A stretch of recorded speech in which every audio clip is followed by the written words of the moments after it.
Hello. Hello सत साहेब भगत सत जी। साहिब जी, सत साहिब। भगत जी हम सुनील दास बोल रहे हैं बिहार से। बोलिए। भगत जी बहुत आपको फोन लगा कर परेशान हो गई। बताइए, अब लग गया, बता दीजिए। भगत जी शंका समाधान है। बताओ बताओ। भगत जी वो हम आपको भी मैसेज किए थे भगत जी अब कल। मैसेज छोड़ो, जो बात है वो बताओ, सीधा सीधा अपनी शंका क्या है। हाँ भगत जी वो हमारा जो है मतलब जी फोन आया था आश्रम से। भगत जी बोलता है डीपी चेंज करो, वो करो, ये करो तुम्हारा।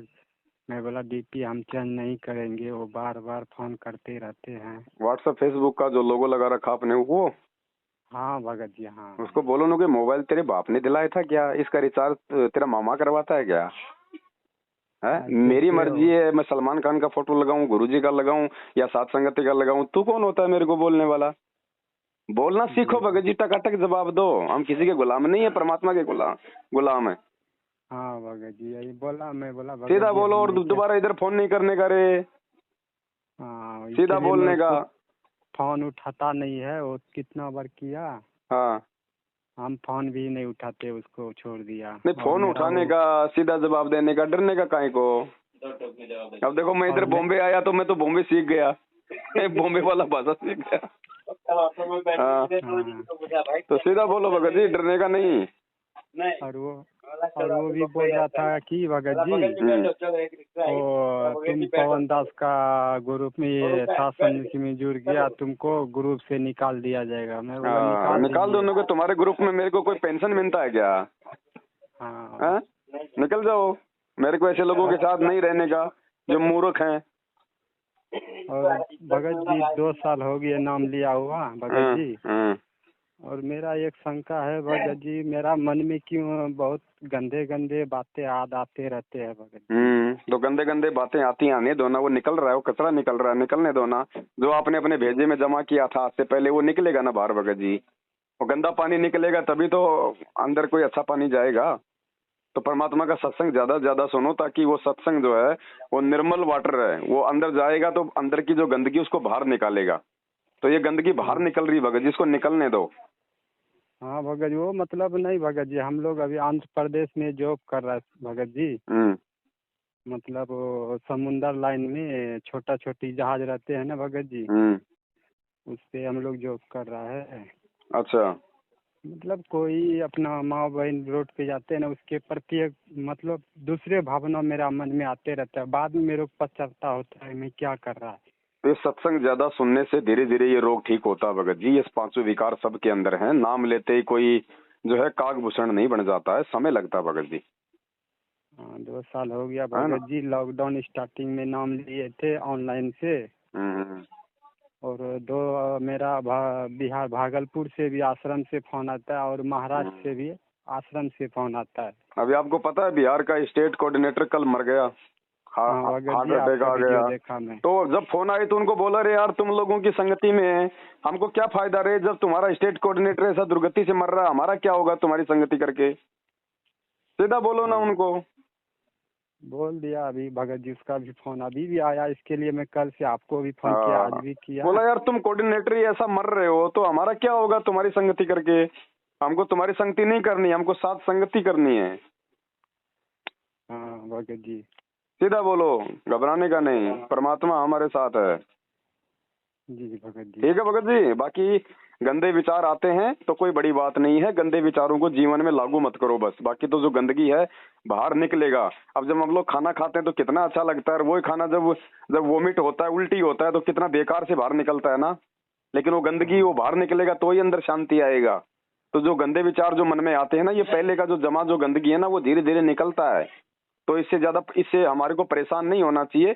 जानबूझ के हमने ऐसा किसी को कोई बुरी नजर से नहीं देखना है। फिर भी यदि अचानक से अगर किसी माता बहन को देख के इस प्रकार के मन में कुविचार या कुदृष्टि आती है तो उसे घबराने का नहीं है। परमात्मा से उसी क्षण जो है मतलब की आंख बंद करके, मतलब अंतर्मन से परमात्मा को प्रार्थना करना कि परमात्मा दास पे दया करो, दास के विकारों को जो है मतलब की हरो परमात्मा।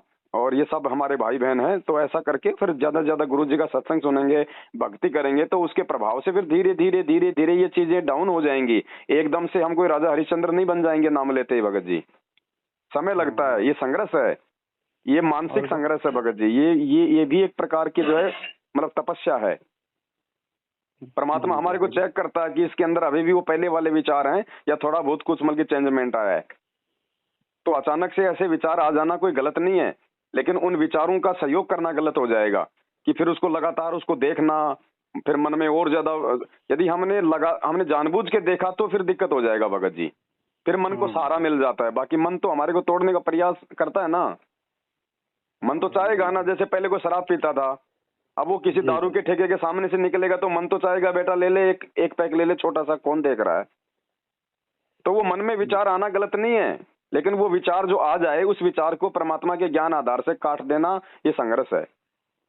तो परमात्मा भी चेक करता है कि देखता हूँ अब इसके अंदर कुछ बदलाव आया कि नहीं आया, या अभी भी वही गंदगी खाने का इच्छुक है।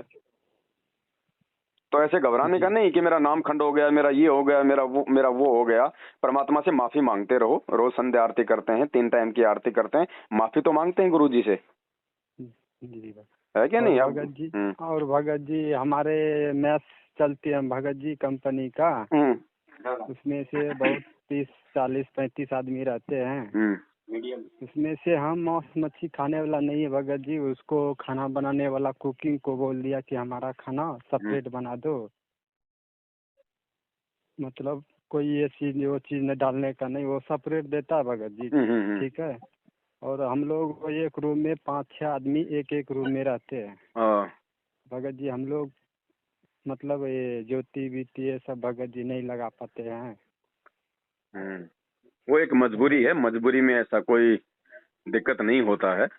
परमात्मा से प्रार्थना करते रहो कि परमात्मा दास को भी समय दो, दास को भी कुछ ऐसा सेट करो कि परमात्मा आपका ज्योति भी लगा सकें। बाकी जब तक भारी ज्योति नहीं जलता है तब तक अपना मन का ज्योत जला के रखो। मन का ज्योत का मतलब है परमात्मा की मर्यादा, गुरु जी के वचन पे चलना, गुरु जी की भक्ति करना। ये जो है भक्ति में ज्योत जलती है। हाँ जी भगत जी, वही भगत जी कुछ हम लोग 1 महीना और रुकेंगे, इसके बाद चला जाएंगे गाँव। कोई बात नहीं, लेकिन अब है ना भगत जी, भक्ति मार्ग में हमको खुद आगे बढ़ना पड़ेगा, खुद हमें कुछ बातों पे विचार करना पड़ेगा, चिंतन करना पड़ेगा।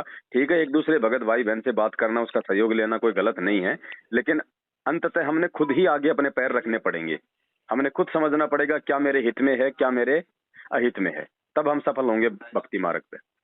और भगत जी मंत्र जो हम लोग जाप करते हैं ना गुरु जी का जो दिया हुआ जी, वो मतलब पूरा नहीं हो पाता है। हाँ, वो एक बार में नहीं होता है, कोई बड़ी बात नहीं है। मन का प्रभाव है इस समय संगत पे, क्योंकि 8 साल से गुरुजी हमसे दूर हैं, ना हमें गुरुजी के साक्षात दर्शन हो रहे, ना गुरुजी से 8 साल में कोई आशीर्वाद ले पा रहा, ना उनके सन्मुख हम कोई जो है सत्संग सुन रहे। तो भगत जी ये तो होगा ही होगा, काल का दबाव तो है ही इस समय, आपके अकेले के साथ में थोड़ा ना है ना। तो ऐसा कुछ नहीं है, थोड़ा थोड़ा ये दबाव होता है।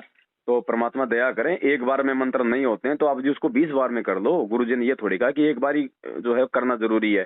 भाई जिसको कोई दिक्कत नहीं है वो एक बार में कर लो बैठ के, जिसको दिक्कत है वो एक बार में 5 कर लो, फिर कभी समय मिला तो फिर 5 कर लो, फिर 10 कर लो, ऐसे कर लो। 108 करना होता है मिनिमम, ज्यादा करो तुम्हारी इच्छा है। तो 108 तो हो ही जाते हैं भगत जी। आप बाथरूम में बैठते हो 15 मिनट, अरे बैठे बैठे क्या करते हो, दुनिया भर का बातें सोचते रहते हो। मालिक का बैठ के बाथरूम की सीट पर अपना आत्मा से परमात्मा का संबंध जोड़ो, अपना अपना मंत्र कर लो।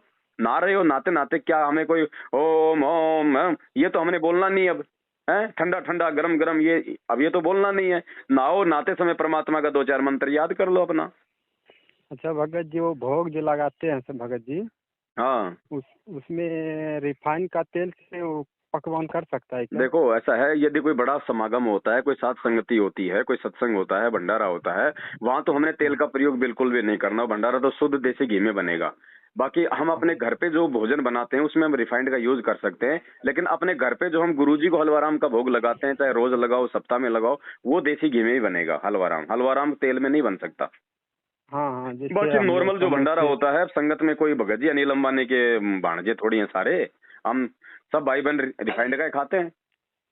हाँ, जैसे पूरी बीड़ी बनाने का वो रिफाइंड का खाते हैं, इसीलिए तो भगवान ने हमारे को अन्नदेव की आरती दी है, इसलिए तो हम रिफाइंड का अन्नदेव को भोग लगाते हैं। लेकिन पूर्ण परमात्मा सतगुरु को जो है भोग जो लगता है वो केवल शुद्ध देसी घी का ही लगता है भगत जी। इसलिए परमात्मा ने हमारे को भोग का आरती दिया है इसलिए हम उनको हलवाराम लगाते हैं। तो हलवाराम का भोग जो है वो शुद्ध जो है देसी घी में होना चाहिए, और जो रिफाइंड का जो है वो अनदेव को लग सकता है, क्योंकि वो एक देव है। हाँ बाकी गुरुजी को तो शुद्ध देसी घी का लगेगा। इसलिए तो हम जब गुरुजी का भोग का आरती करते हैं तो खाली हलवेराम का भोग लगाते हैं अकेला। ठीक, जैसे और केला फूल फ्रूट सब ये सब दे सकता है। हाँ हाँ हाँ, बस बस है ना। अब थोड़ा दांत थोड़ा बिजी है बड़े भाई, है ना, फिर करेंगे कभी। ठीक, हाँ ठीक है। सत्य, जय हो बंदी छोड़। जय हो बंदी छोड़ कीजिए।